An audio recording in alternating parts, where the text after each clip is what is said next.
Ce matin, dans la présence du Seigneur, j'aimerais parler de la restitution prophétique. Je veux que tu sois attentif ce matin pendant que Dieu va parler. Nous voulons recevoir de la part de Dieu. Amen. Je parle de la restitution prophétique. Est-ce que quelqu'un croit d'abord à la restitution en ces lieux? Est-ce que quelqu'un croit à la restitution cette année?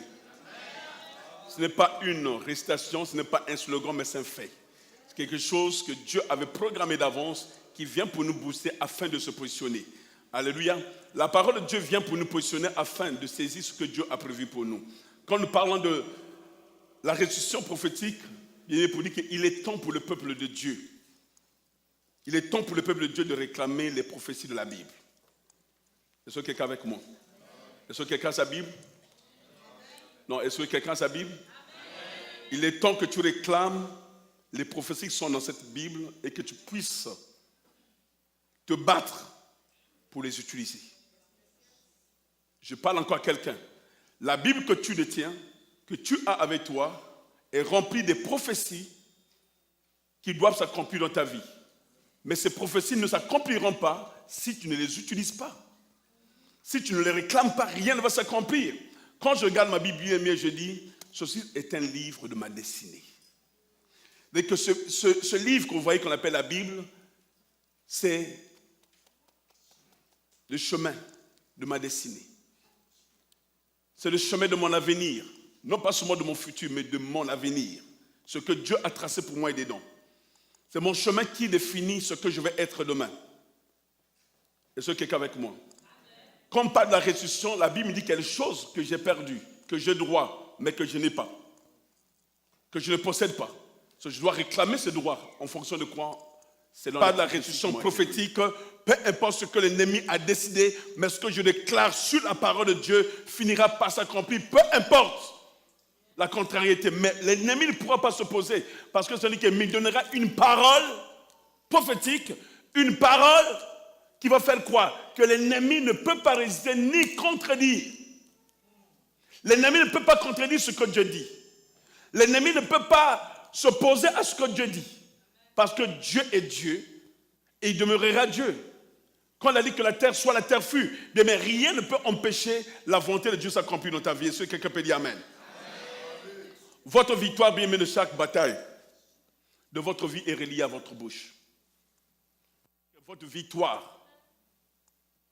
victoire de chaque bataille de votre vie, chaque bataille auquel vous faites face est reliée à votre bouche. David n'avait pas d'arme, mais il a simplement dit, je viens contre toi au nom de l'Éternel des armées. Il a déclaré une parole, peu importe combien géant était Goliath, il n'a pas eu peur, il a dit, au nom de l'Éternel des armées, tu vas voir ce qui va t'arriver aujourd'hui. Il n'a pas regardé sa taille, il n'a pas regardé son âge. Mais il s'est soumis à la parole de Dieu, il a proclamé, il a déclaré une parole et la chose est arrivée.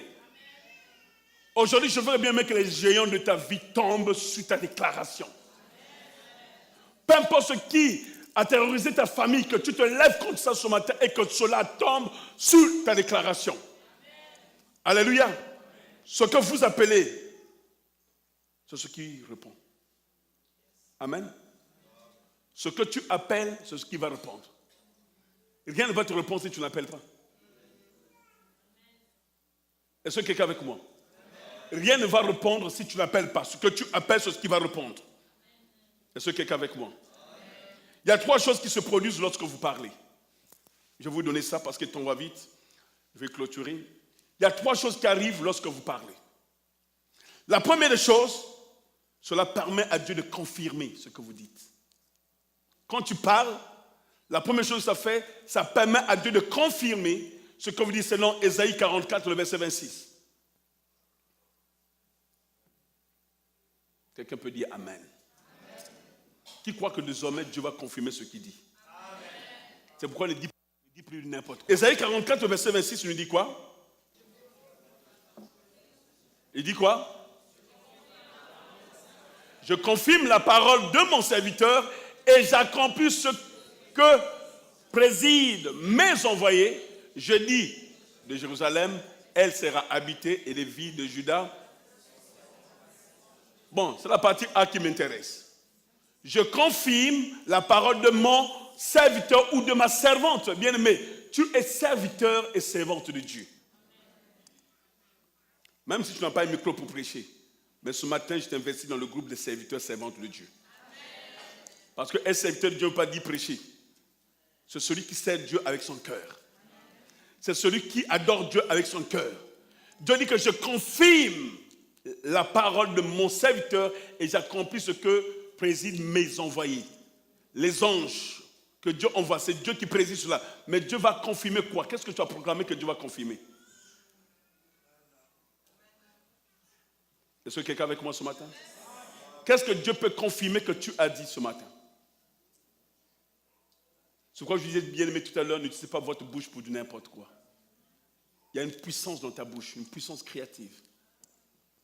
Si Dieu va confirmer quelque chose, ça va être quelque chose de positif, quelque chose de bien, que tu veux que ça arrive à ton frère, à ta soeur. De nos jours, quand un est malade, on critique, ah oui, voilà, il est malade, parce qu'il pêche trop. Mais on devait mettre nos genoux à terre pour dire, Seigneur, nous le levons pour ton fils, pour ta soeur, fais quelque chose, Seigneur. Nous voulons sa guérison, nous voulons sa délivrance, nous voulons ceci. C'est ce que devait être l'attitude des serviteurs, servantes des enfants de Dieu. C'est à cela en fait qu'on doit s'attendre en tant qu'enfant de Dieu. Et non pas former un CPI pour déshabiller la personne. Deuxième, quoi que vous disiez à ses oreilles, il le fera. Quoi que vous disiez à ses oreilles, il le fera. Nombre 14, verset 26. Ouais, c'est bon quand on vient à l'église, il faut toujours avoir des notes, parce qu'on vient pour prendre des notes pour aller revoir Dieu disant, nous a dit. Dis-leur, je suis vivant, dit l'Éternel. Je vous ferai ainsi que vous aviez parlé à mes oreilles. Nombre 14, 28. Je parle de trois choses qui arrivent lorsque nous parlons. La première chose, Dieu confirme ce que nous disons. Deuxièmement, ce que nous disons à l'oreille de Dieu. Dieu dit quoi? Je ferai ainsi que vous avez parlé à mes oreilles. Vous savez, quand je suis dans le bureau, je suis en train de parler, Joshua Ouimi va venir. Papa, je veux l'offrande. Je veux faire ce qu'elle me demande. Je prends l'argent, tiens, pour ton offrande. Parler à mon oreille. Et Dieu fait la même chose. Quand il parle de l'oreille, ça dit c'est quand on n'a pas vraiment... Tu te trouves dans une situation où tu peux certainement aller t'agenouiller en train de courir, mais là où tu peux parler à l'oreille de Dieu, pour dire de ton cœur, tu peux parler à Dieu. Seigneur, interviens dans cette situation. Tu viens de parler à l'oreille de Dieu. Et Dieu dit que je ferai ce que vous avez dit à mes oreilles. Est-ce que je parle à quelqu'un ce matin? La restitution prophétique est possible. Amen. Tu peux parler à Dieu dans son oreille, il va faire. Et la troisième chose qui arrive, cela force vos ennemis à abandonner. Cela force vos ennemis, comme nous venons de lire dans le livre de Luc tout à l'heure, ici dans le psaume 18, 44, 45, il dit qu'ils m'obéissent au premier ordre. Ça pousse l'ennemi à abandonner. L'ennemi doit abandonner tes territoire. Quand on dit au nom de Jésus, lâche prise. L'ennemi doit t'obéir et lâcher prise et tu récupères ce qui est à toi. C'est pourquoi je parle de la restitution prophétique. Ce que tu prophétises, tu le verras revenir à toi. Ce que tu prophétises, tu le verras s'accomplir. Les paroles que vous dites bien, mais établissent un standard contre vos ennemis. L'ennemi ne peut pas se lever contre ce que tu proclames. Parce que ta parole est puissante et créatrice. Amen. Elle crée des choses, tu appelles à l'existence ce qui n'existe pas. Tout ce que vous dites, bien aimé, devient un ordre auquel le diable doit obéir. Tout ce que vous dites le freine de ne plus avancer sur un territoire. Qu'est-ce qu'on fait bien, mais lorsque nous prions, nous prenons autorité sur les esprits. Seigneur, libère l'atmosphère. L'esprit qui était là, qui contrôlait ce disciple. Tu es troublé dans la nuit, tu fais des mauvais rêves, tu commences à prier, tu prends autorité. Seigneur, cette nuit, je refuse encore des fréquentations de mari-femme de nuit. Je le chasse dans les lieux arrêtés. Ne couvre pas le sang de Jésus. Le feu du Saint-Esprit environne. Père, accorde-moi un sommeil doux, paisible, agréable. Je vais dormir en paix. Et tu dors, tu ne sens plus, tu dors comme un bébé. Tu as déclaré, tu as donné un ordre et l'ennemi a écouté. Il a lâché le terrain. C'est la même chose pour ton emploi, pour ton mariage, pour tes enfants. Proclame des paroles. Proclame des paroles, quelque chose va arriver. Mais seulement qu'il faut que tu puisses croire dans ton cœur que ce que je dis, le Seigneur, il va le faire. Amen. Dans Ecclésiaste 5, le verset 6. Les anges ne vont pas agir en fonction de ta tranquillité, mais c'est en fonction de ce que tu déclares. Amen. Ecclésiaste 5, le verset 6, la Bible dit quoi? Ne permets pas à ta bouche de faire pécher ta chair. Et ne dis pas en présence de l'envoyé que c'est une inadvertance. Pourquoi Dieu s'éteirait-il de tes paroles et détruirait-il l'ouvrage de tes mains? Bien, mais aussitôt que vous dites quelque chose, ils apprennent. En particulier, lorsque vous ne doutez pas de votre cœur, mais par conséquent, vous avez besoin d'être constamment rempli des bonnes paroles, c'est-à-dire que la parole de Dieu, afin d'évoquer de forces naturelles autour de vous pour agir en votre faveur. Est-ce que quelqu'un est avec moi? Les paroles que vous dites sont des choses qui vont s'établir. Les paroles que vous dites, c'est des choses qui vont s'établir. Ainsi, si vous dites les mauvaises choses vont être sur votre chemin ou dans votre destinée. Il y a des gens qui sont maudits eux-mêmes. Je suis bête, tout ce que je fais, rien ne réussit. Et rien ne réussira parce que tu es bête. Tu ne réussiras jamais cet examen parce que tu te maudis. Tu mets la malédiction devant toi. Ce que vous croyez sans l'exprimer ne portera point de fruits. Mais ce que tu crois et tu le proclames portera toujours de fruits. Parce que tu as dit, tu as confessé une parole.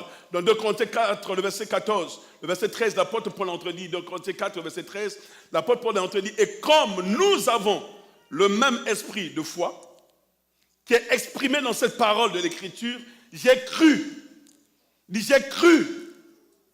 C'est pourquoi j'ai parlé. Nous aussi nous croyons, et c'est pour cela que nous parlons. Nous parlons en fonction de ce que nous croyons. Mais celui qui a reçu Jésus-Christ comme Seigneur et Sauveur, il va parler en fonction de ce qu'il a cru en lui. Les disciples n'avaient rien d'autre d'extraordinaire. Ce n'est pas comme Élisée qui avait reçu le manteau d'Élie. Ils avaient simplement reçu des paroles de Christ. Ils ont cru en ces paroles. Et Christ a dit, allez, faites la même chose que moi. Ainsi, nous voyons les disciples proclamer des paroles. Nous voyons, ils arrivent devant le temple, ils vont emporter, dire, oh non, nous n'avons rien à te donner, ni or, ni argent, mais au nom de Jésus, lève-toi et marche. On voit les miracles. La Bible déclare que Dieu a fait des miracles extraordinaires par les mains des apôtres. Parce que ces gens avaient simplement cru en la parole de Dieu. Ils ont proclamé ces paroles. Qu'est-ce que tu proclames sur ta situation que je suis en train de faire face maintenant? Amen. Nous avons cru, c'est pourquoi nous parlons. En quoi as-tu cru? Quelles sont les paroles que tu proclames? Nombre 23, 19, la Bible déclare que Dieu n'est pas un menteur. Dieu ne mentira jamais. Il n'est pas un enfant pour nous mentir. Ses paroles sont oui et amen. Qu'est-ce que Dieu a proclamé te concernant? Il y a des paroles prophétiques qui sont dans ce livre. Combien d'entre nous en faisons usage? Ou tu proclames 2-3 fois, tu ne vois rien et tu abandonnes. Parce que tu as douté dans ton cœur. C'est moi, ça c'est pas pour moi, ça c'était pour Abraham. Hein? Il n'y a rien pour Abraham. Ce sont des personnages qu'on a utilisés, mais ces paroles te concernent toi et moi. Sinon Dieu ne nous aurait pas donné cette parole qui est la Bible dans nos mains. Est-ce que quelqu'un avec moi? Il est tant bien aimé de pouvoir évacuer le diable de votre vie. Le diable a longtemps séjourné dans nos vies. Il nous amène des pensées négatives, des pensées qui ne glorifient pas le Seigneur, mais il est temps d'évacuer le diable de votre vie.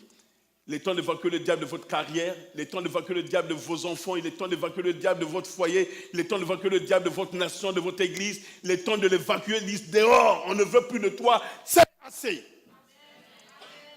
Mais c'est sur une base de déclaration prophétique que tu vas le faire. Parce que Dieu n'a pas permis que le diable reste dans son royaume, il l'a chassé, mais il est temps sur toi aussi de le chasser. Pourquoi tu veux le garder? Ce n'est pas ton collaborateur. Il ne pourra rien reproduire dans ta vie, il ne pourra rien te donner. Il est temps de prendre une décision pour dire que toi, Satan, je te chasse de ma vie. Il y a des choses qu'on est en train de faire, on sait que ce n'est pas bon, c'est du diable. Mais dis, mais Dieu va comprendre. Ce que Dieu va comprendre, c'est que tu veux collaborer avec le diable. Est-ce que quelqu'un veut collaborer avec le diable? Commence à déclarer les choses que vous croyez ardemment